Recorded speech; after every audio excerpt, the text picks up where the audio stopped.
Assalamualaikum warahmatullahi wabarakatuh. Halo teman-teman, perkenalkan nama saya Mifal Zanati dan saya Messi Widya Putri. Baiklah, di sini saya akan menjelaskan tentang wakalah. Wakalah dalam hukum Islam adalah pelimpahan kekuasaan oleh seseorang sebagai pihak pertama kepada orang lain sebagai pihak kedua dalam hal-hal yang diwakilkan.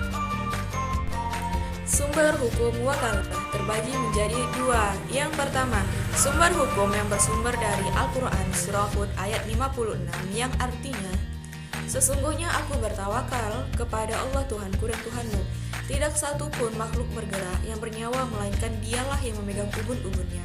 Sungguh Tuhanku di jalan yang lurus.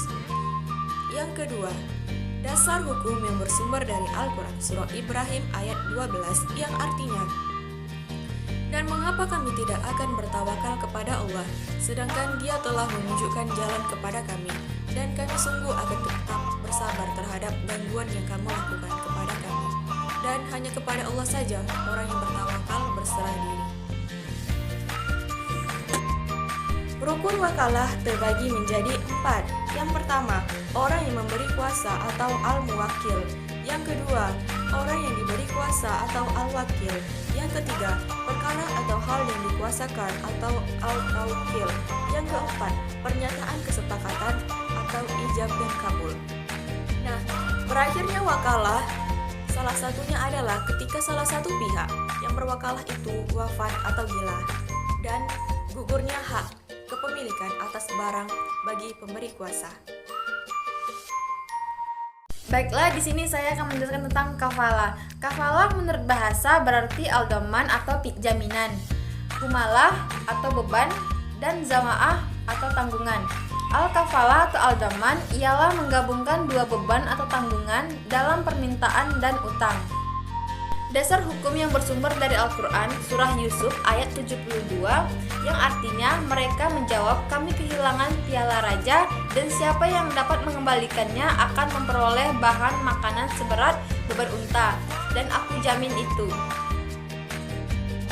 Rukun kafalah ada 5.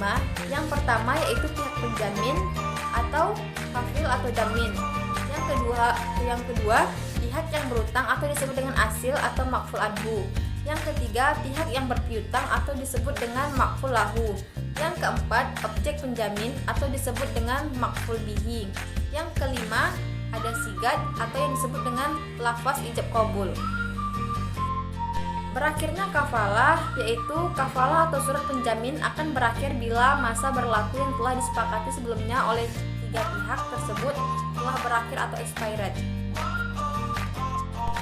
Nah, kesimpulan dari materi wakalah dalam hukum Islam adalah pelimpahan kekuasaan oleh seseorang sebagai pihak pertama kepada orang lain sebagai pihak kedua dalam hal-hal yang diwakilkan.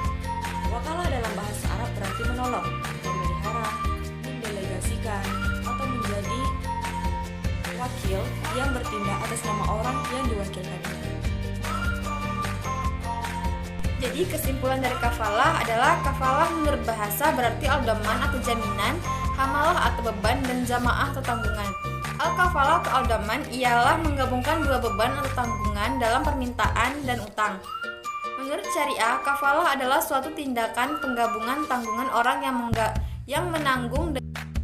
Baiklah, sekian dari materi yang dapat kami presentasikan hari ini. Semoga kita mendapatkan manfaat dari materi ini tentang wakalah dan kafalah. Lebih dan kurang kami mohon maaf.